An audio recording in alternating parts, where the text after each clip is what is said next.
what's up, internet? It's the Jerry Crew, yeah!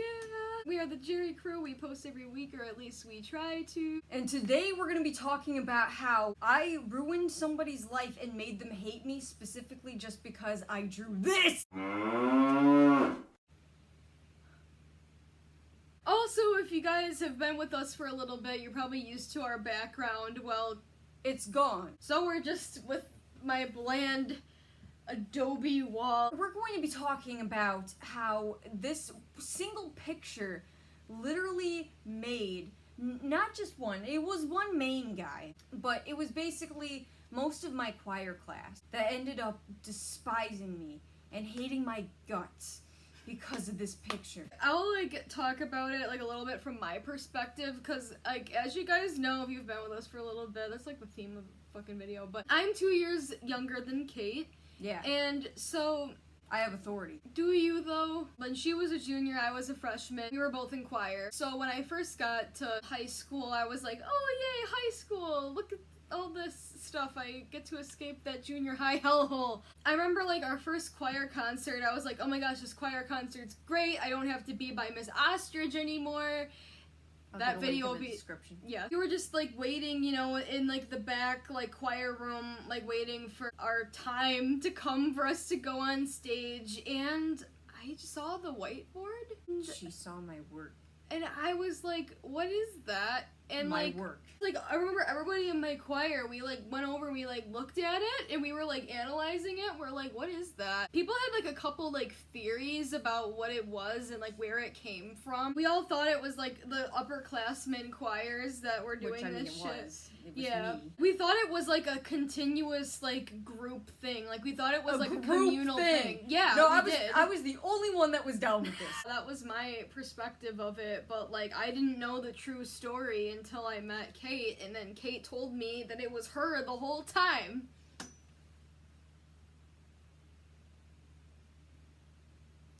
Let me tell you how this started with me. I was grounded when I was 15.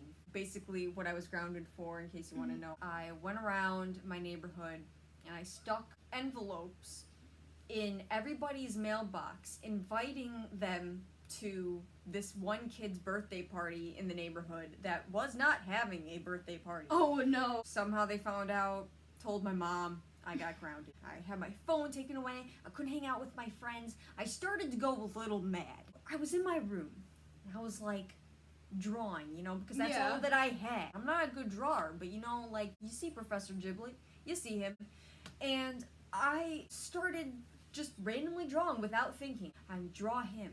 I look down at him, and I recall specifically, I don't know why I actually said this or why it came to my mind, but in my heart and soul, something possessed me to look at what I had just drawn and go, Professor Giblet, out loud. And I looked at him and I was just like, oh, his name is Professor Giblet. Alright. A Star is Born. And I even have a picture of the original. It was almost as if the power of Professor Giblet possessed me.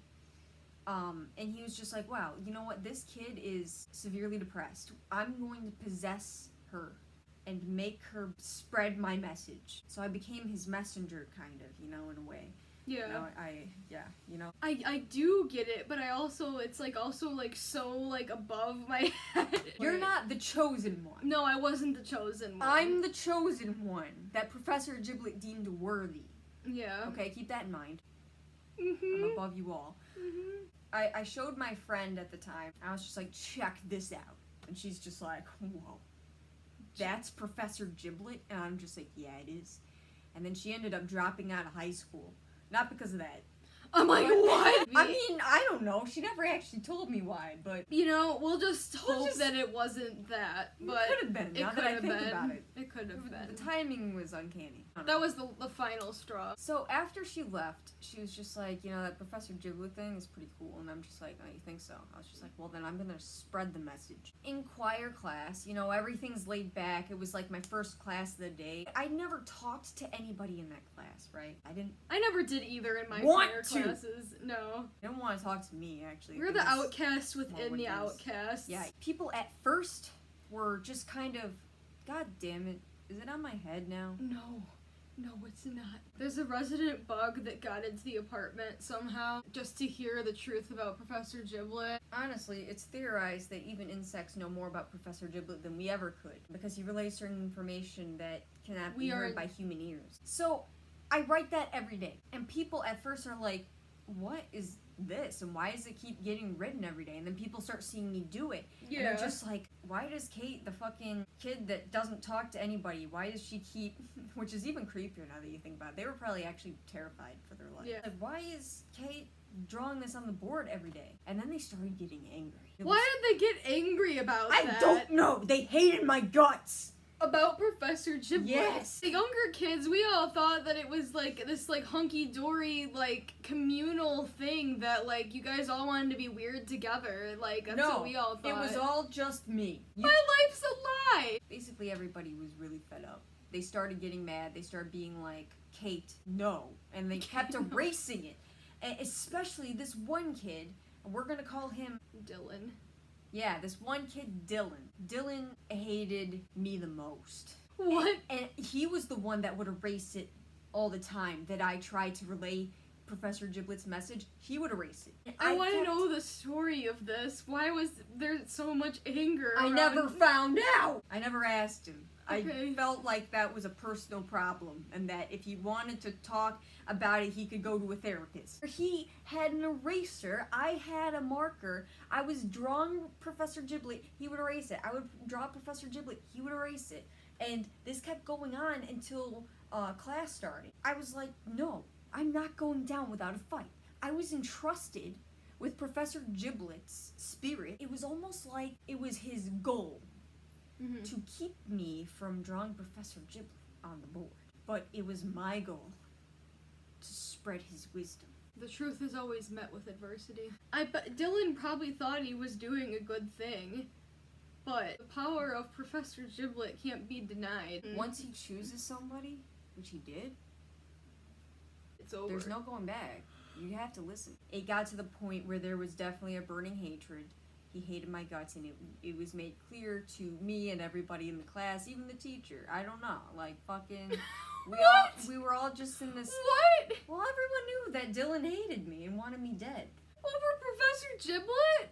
Yeah. You're gonna be a martyr for Professor Giblet? Yeah. I need to take a step out. Jesus Christ, I had to talk to her for 10 minutes before she'd come back, guys. God damn, like, are you okay now? I mean, I think that I am, but it's like... That was the worst mental breakdown I've seen you have. I'm fine now, I'm fine. I took a Xanax, I'm okay. She's fine, she's calm down. Don't take Xanax unless it's prescribed to you, children. Thanks, Cass. I'm not a bad mother. I'm not even a mother. Towards the end of the year, I decided, well, the only way to relay this message to him is to...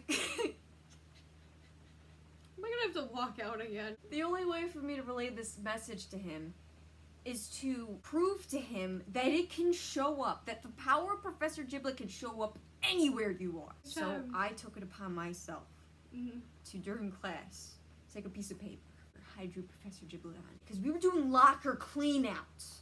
That's very important. And I was in the middle of math class, and I was just like, okay, locker cleanouts, I'm gonna find out where his locker is in this school. So I draw Professor Giblet, right? And underneath it, I wrote, Professor Giblet wants you to get out of his school. And then I folded it up. Professor Giblet wanted him out. I can only imagine, if Dylan got that, I can only imagine what went through his head. See, I don't know for a fact that he did, because there was a row of lockers, right? I saw him at his locker. I went over to his locker that I thought that I saw him at, but I was like, I kind of like on my way over there kind of got lost. Like I was just like, is this the right locker? Like shit, like I saw it from across the thing and I was just like, is this the right one? I feel like I lost my, so I feel like I either, one of two things happened. Either I put it in his locker and he had a mental breakdown and wanted me gone even more. Yeah. Or I put it in some random kid's locker and they had to seek counseling. Either way, somebody had to go seek some mental health professional. Somebody saw. Then like, after I met you and stuff, you, like, told me that, like, you were the creator of Professor Giblet. Yeah, I don't even know how that came up. Like, I remember somebody, like, either came into your room or they came into some place where Professor Giblet's effigy was. It was in my room. I had a picture of him hanging on my wall for years. And somebody was like, "Who's that?" And then you're like, "That's Professor Giblet." And then they're like, "Who is that?" And then you're just like, "He's a professor." It's not like I explained anything. No, or anything. you didn't explain That was anything. all I had to say. He's a professor. Professor. Like, as if that explained everything. People just accepted it. Nobody asked any further questions. They were just They're like, like, "Oh, oh, okay." he's a professor. Okay. Like, I thought he was like an aardvark, because like, he looked No, like... he's a rat with bunny ears. He's not an aardvark. He's a rat with bunny ears. That's what he is. I mean, you know what, you're a better drawer than me, because at least, like, you didn't birth this. All I know is that if I were to, like, post that everywhere around the choir, they probably would have had me lynched. If you want to know the backstory of that thing... You read Kassidy's diary. It's from 6th grade, Leave a link in the description. I, personally, in my heart and soul, because, yeah, obviously he's a professor, you know? Right, he's a professor. He's a professor. He has knowledge. One time I even took it upon myself to go to Goodwill, and I took, I didn't know about this. I took at least 30 drawings of Professor Giblet, hand-drawn. 30? 30. And so I took pieces of tape and posted them all over the Goodwill dressing room. Not only that, but I did it like all over the mirror, so if people want to check out their clothes, they're going to have to touch Professor Giblet's photo. And then hopefully by touching his picture, they can absorb some of, you know, what he's trying to give out. For better or for worse, I'm assuming? If you guys want to tell me to go to therapy, joke's on you, I'm already in it. If you want to donate money to that, you can't, because we don't have a GoFundMe. Do you guys think we should make a Patreon? Because I want to, and I don't know how it works, so... What's a Patreon? Basically, people give you money that they support your work.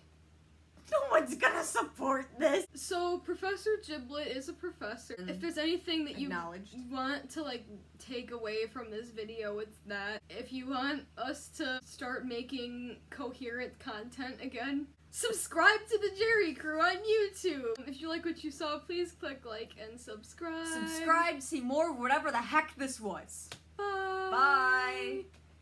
Someone's gonna call the police.